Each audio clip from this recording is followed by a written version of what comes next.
يا أيها الناس اتقوا ربكم الذي خلقكم من نفس واحدة وخلق منها زوجها وبث منهما رجالا كثيرا ونساء واتقوا الله الذي تساءلون به والأرحام إن الله كان عليكم رقيبا رب اشرح لي صدري ويسر لي أمري واحلل عقدة من لساني يفقهوا قولي.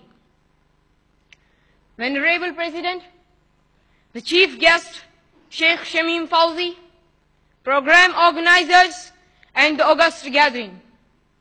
I, Abdul Mueed, welcome all of you with the Islamic greetings. Assalamu alaikum wa rahmatullahi wa barakatuh. May the peace, mercy, and the blessings of Almighty Allah be upon all of you. The theme for today's talk is protection of women's rights in the light of Seerah of Prophet Muhammad, peace be upon him. In the beginning, I recited an ayah from the glorious Quran of Surah An-Nisa, chapter number 4, ayat number 1, in which Allah subhanahu wa ta'ala says, O humankind, fear your Lord, who created you from a single pair of male and female, and from them multiplied many men and women.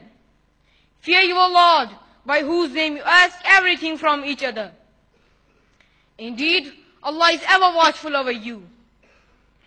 In the recited ayah, Allah subhanahu wa ta'ala guides us that all the humanity has been created from one male and one female, that is Adam and Eve, peace be upon them.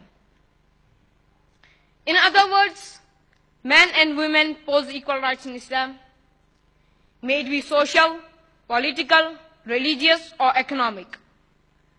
But as equality does not mean identicality, therefore Islam has enjoined specific rights and duties upon both men and women as per their physiological and psychological setup.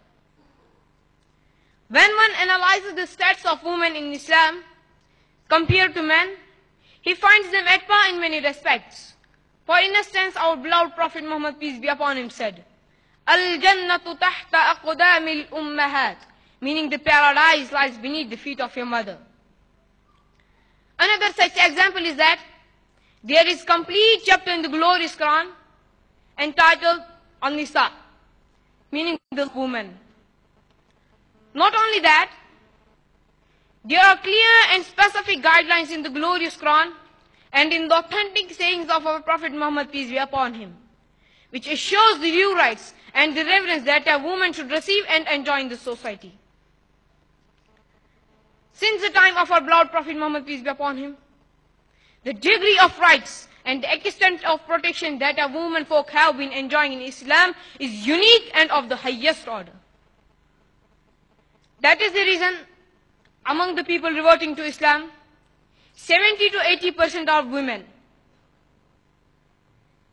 They are accepting Islam because it not only provides the solution of their problems, but dignifies them too.